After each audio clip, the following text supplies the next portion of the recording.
Now, something completely different. This new Australian-made logo has been so badly received in the last 24 hours, not just because it looks like a yellow version of a virus symbol, but it was designed to replace that perfectly fine green and gold kangaroo logo, which everyone recognises and knows what it means. To spend, they're saying, $10 million of taxpayers' money, I should get back and design some logos in a second life, and come up with that, it defies logic. We have heard that the Australian-made group will now use the two logos, but as my marketing friends tell me, they don't know of a business in the world that operates with two logos. So how does that work? I'm joined now by the chairman of the Australian-made campaign, Glenn Cooper. Mr Cooper, thank you very much for your time. Good evening, Chris. Can I say from the start, I'm a great fan of the Australian-made campaign. You've done such a tremendous job over the years, and in particular, given the kind of aggression we're getting from China at the moment, we should be supporting the Australian-made campaign more than ever, shouldn't we? Yes, that's exactly correct. OK, who came up with the idea that that logo had to be changed or a second logo had to be created? OK, well, first off, Chris, I've just got to explain a couple of things. First off, the kangaroo's going nowhere. It's staying in Australian-made. It's staying exactly as it is. It's not going anywhere. So what do you need a second logo? Well, that's a good question. It's a very good question. The other part is, in my position, I've got to be open with you, is that I was also asked to be, because of my position as Chairman of Australian-made, I was asked to be on that national group. So I was on both, right? So I was asked for that for my input. So they started under the chairmanship of Twiggy Forrest, Andrew Forrest. But hang on, go back. Who initiated the impetus to change a logo or come up with a second logo? Whose idea was that? That was come out of Malcolm Turnbull, Prime Minister Malcolm Turnbull at the time, and then it was put to Austrade. And did he want a second logo or did he want a change of logo? Look, I can't exactly answer that. I would expect that he would like to change the logo, because I don't know of a business in the world that has two logos. I agree with you. I think one of the things that he saw, and I'll make a sort of assessment here, he saw what Canada has with the maple leaf, and he saw how well the fern worked for New Zealand. Those products work very well, but they just are a logo.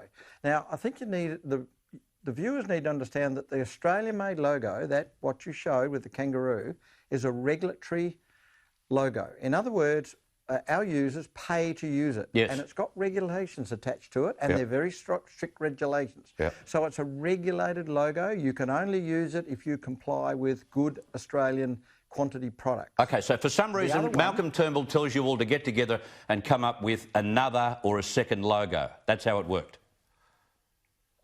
That's all I can assume, yes. OK, and you got in and Twiggy Forrest was there and also a few other high-profile people? Yes. And how did it cost $10 million? Well, I was not in charge of the finance, thank goodness, but there was a lot of research done overseas. The Austrade people did a huge amount of research overseas, plus they went through a process with 4 advertising companies, whittling them down, and then to come up with one at the final end to then start the project. So it took quite a lot of time. But I agree with you that $10 million is a lot of money. Wow. And the idea was to get it right. So hang on, I'm just trying to work that out. Maybe $2.5 million or $2 million for each advertising firm for their graphic designer to come up with a logo. Jeez. They certainly got a great deal from the federal government out of that one, which the taxpayers have to pay for. Isn't it? $10 million. If you can get it. Oh, you're not wrong. OK, so you had ones to choose from, did you, when you chose that this was the best? We had a number of them. They were whittled down. Now, I will say this, because of my position with Australia-made, you know, I'm one of the people that love the kangaroo. But remember, in that group, I've got to say, I was the eldest, so the old bloke sometimes doesn't get as much say as the new young trendies. However, my position there was because of the Australian-made kangaroo, and I'm glad I was there to watch it unfold. Have you been surprised at the backlash towards this new logo? Yes, to a certain degree. One of the problems is the accuracy of what was spread out isn't quite right. It was never never envisaged to replace the kangaroo. That's the first one. Well, hang on, we don't quite know what Malcolm Turnbull intended, you said. That's true, true. But all of the assessment I had with the Austrade people was always along the line that this would coexist with the kangaroo. Okay.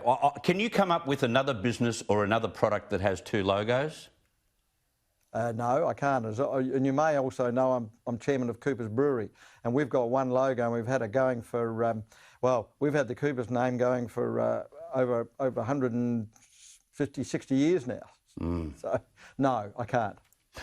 You know where your new logo should fit? Maybe on the sleeve of an Olympic jersey, because you've got that AUS there, which may be similar to what is on the back of some of those Olympic jerseys. But it doesn't tell me that it's the Australian-made organisation.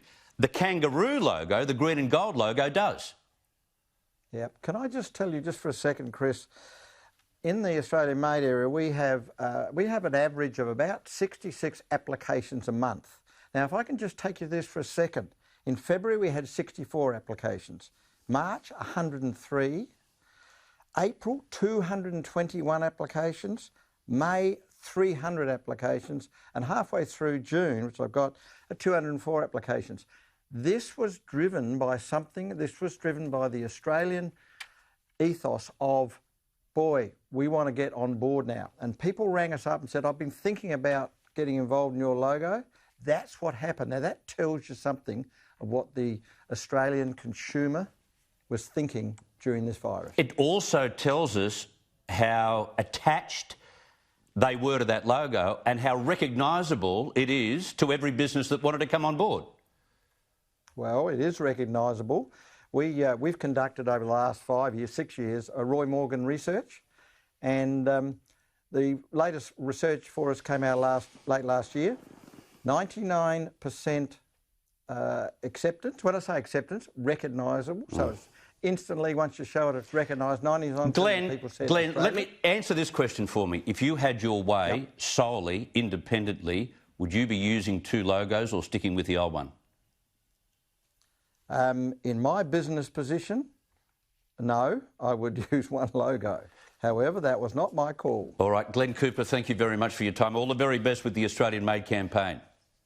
Appreciate it, Chris. Thank you very much. Malcolm Turnbull, another fabulous legacy.